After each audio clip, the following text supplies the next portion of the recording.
Hello, everyone. I am Krandall Brantley from Buckeyes Daily, the 2026 number 9 athlete. Legend Bay officially signed with the Buckeyes. Been mentioned before that they put this commitment back to Tennessee earlier this month after committing to the Buckeyes. And then we find out later on that ultimately it was mom's decision to go back to Tennessee. He didn't want to be a Tennessee Volunteer, but his mom signed a letter of intent because he was not 18 yet. And then weeks later, Tennessee was able to release him from the letter of intent to Tennessee, and now he is officially a Buckeye.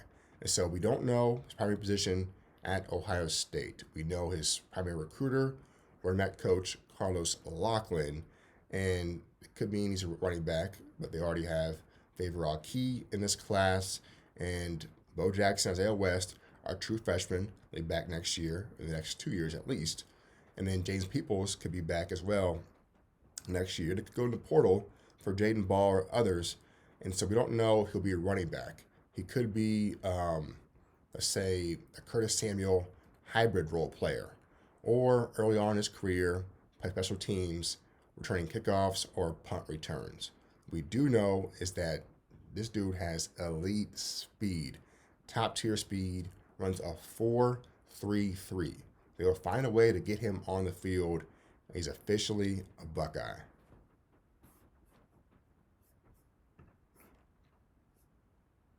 Okay.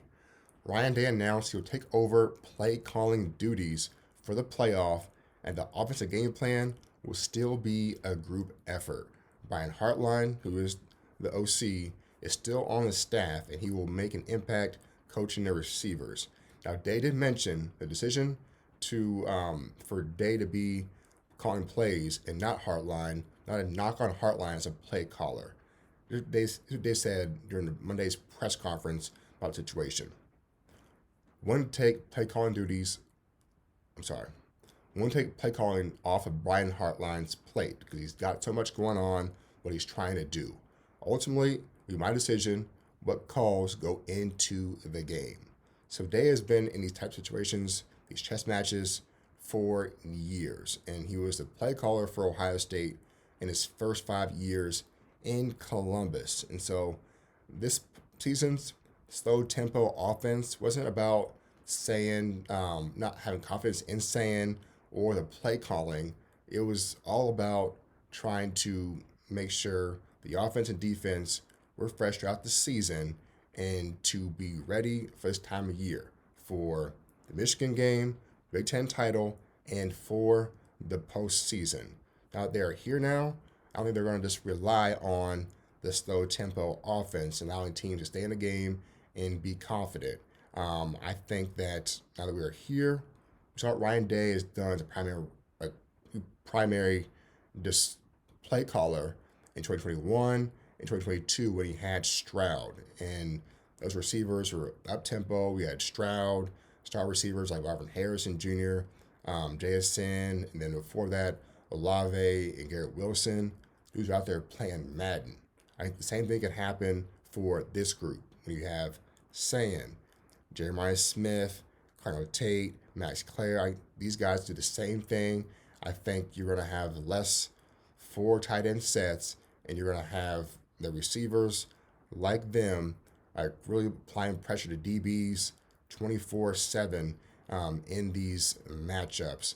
And so they can rely on a much better defense they did those Stroud years as well. And so this should be great news as far as the offense that we're not thinking about, okay, well, how is Hartline going to do with being the head coach and calling plays?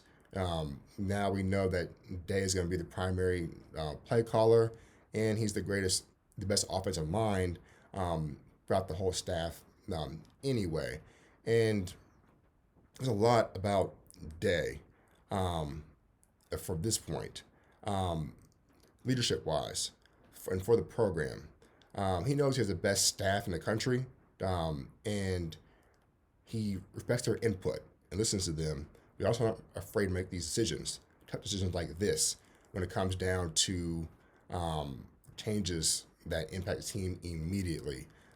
Jim Knowles last year, make him change the defense. Then he had Chip Kelly, his own mentor, his former coach, telling him we can't be a primary run first offense. We got these 5-star receivers. Let's be pass first.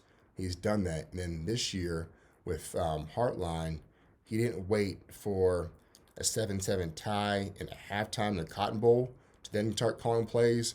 He's doing it now. And look, this could have been a decision that happened well before you had a situation where Hartline is offering Ohio State players.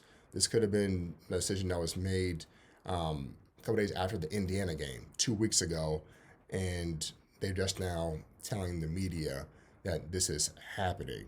And the decision is based on anything to do with Hartline offering Angelo Smith or possibly Bryson Rogers. We won't find out that stuff until months later because they're not going to make it a distraction in the most important time of the season. So, not the best move for Day to be the lead play caller and head coach throughout the entirety of the season, but I do think it's the right move to have Day, the best offensive mind on the staff, run play calling duties at this point in the season when you're 3 wins away from the Natty. And so that's going to happen, and I think it's going to be more up-tempo offense at this point throughout the postseason.